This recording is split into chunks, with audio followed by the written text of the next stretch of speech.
Let's explore how to expand your Snapchat connection effortlessly.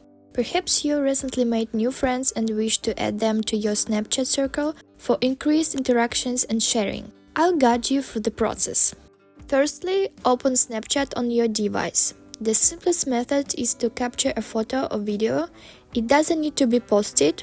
Once captured, tap on the Send To option on the bottom right corner. If you set up shortcuts, you are in luck. Shortcuts streamline the process significantly. Simply tap on the plus icon next to the shortcuts. This will prompt the Edit Shortcut option to appear. From here, select the shortcut you wish to modify. Now, scroll through your contacts list or utilize the search function to find the specific individuals you want to add. Once located, check the boxes next to their name to include them. Then hit Save to update your shortcut.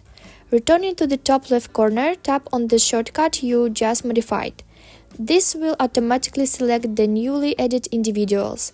With your selections made, tap Select to confirm. And here we are. You have now updated your shortcut with new contacts. You can proceed to send your snaps to this curated list of friends.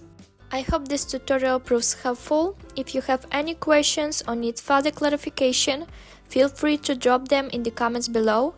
Until next step, happy snapping!